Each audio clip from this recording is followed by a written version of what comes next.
امام علی صلی اللہ علیہ وسلم نے جو بلاغہ میں ارشاد فرماتے ہیں کیا، الرزق و رزقان، رزق دو طرح کا ہے، طالب و مطلوب، ایک وہ رزق ہے جس کے پیچھے تم بھاگ رہے ہو، اور ایک وہ رزق ہے جو تمہارے پیچھے بھاگ رہا ہے۔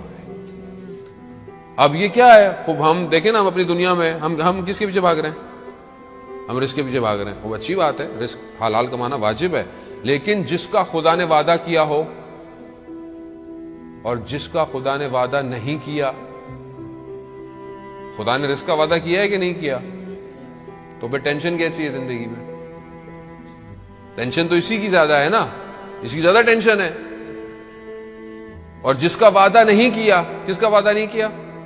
آخرت کا۔ تمہارے اپنے عمل ہیں جو تمہیں بچائیں گے، خدا نے وعدہ نہیں کیا، اس کے پیچھے کتنا بھاگ رہا ہوں۔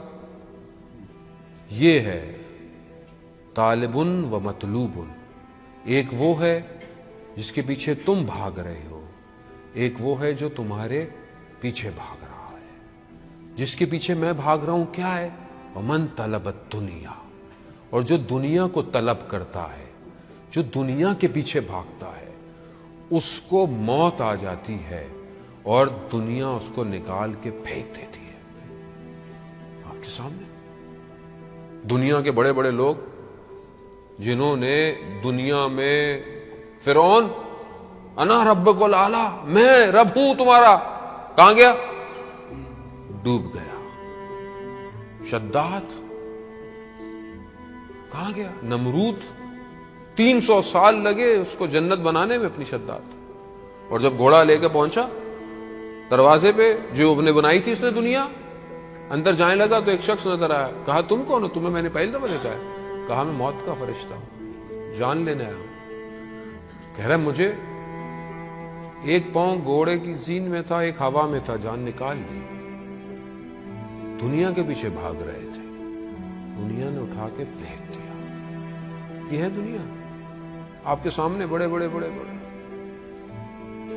ومن طلب الآخرہ، اور جو آخرت کی طلب کرتا ہے، دنیا اس کے پیچھے بھاگتی ہے۔ حتیٰ جتنے خزانے دنیا میں ہیں، حتیٰ یستوفیہ منہا، جتنے خزانے ہیں سب نکال کے اس کے آگے رکھ دیتی ہے۔ جو آخرت کے لیے بھاگتا ہے، اور آخرت کے لیے ہم کتنا آخرت کے لیے بھاگ رہے ہیں؟ یعنی جو آخرت کے پیچھے بھاگتا ہے، دنیا اپنے خزانے نکالنا شروع کر۔ عزیزان محترم، اور کتنی مثال ہے آپ کے سامنے، دنیا سکڑ جاتی ہے۔ میں اپنی زندگی میں یہ نہیں کہہ رہا کہ آپ محنت نہیں کرنی، ہمیں محنت کرنی ہے، اچھا پڑھنا ہے، ہماری لائف میں ایمبیشنز ہونا چاہیے، ویژن ہونے چاہیے، ہمیں سب کچھ کرنا ہے، حلال رزق، لیکن بھاگنا نہیں ہے۔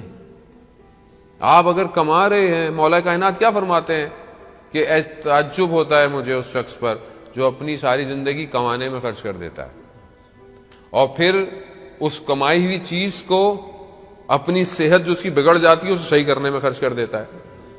یعنی ساری زندگی کماتے رہے، بیمار ہو گئے، آخر میں بیمار پڑے، سارے پیسے بیماری میں لگ رہے ہیں۔ یہ تعجب ہوتا ہے مولا کا۔ اور زندہ ایسے ہے جیسے کبھی مرنا ہی نہیں ہے، ایسے زندہ رہ رہا ہے، اور جب مرتا ہے تو ایسے جیسے کبھی تھا ہی نہیں۔ یہ ہے زندگی۔ دیکھو یہ دنیا ہے، اپنی جگہ پر ہے، لیکن اصل میں وہ ہے جہاں تم نے ہمیشہ رہنا ہے، لیکن جانا اسی دنیا سے ہے۔ یہ دنیا بیسیکلی کمال پہ پہنچنے کا راستہ ہے۔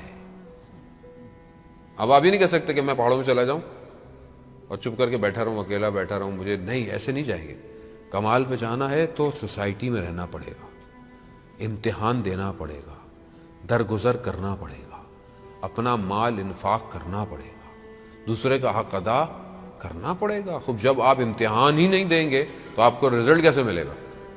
آپ بولیں گے نہیں میں ویسے ہی پاس ہو جاؤں، گھر میں بیٹھا ہوں، تو ایسا تو کوئی دنیا کا امتحان پاس نہیں ہوتا۔ عزیزان محترم، دنیا کو سمجھیں۔ حضرت عیسیٰ علیہ السلام جو نبی خدا تھے، دنیا خوبصورت ایک خاتون بن کر آئی، اور ایک لباس جیسے ایک دلہن لباس پہنتی ہے ویسے آئی۔ تو ان سے پوچھا حضرت عیسیٰ نے، وہ کہتے ہیں کہ جو میرے پیچھے بھاگتا ہے میں اسے بھگاتی رہتی ہوں۔ ایسے ہی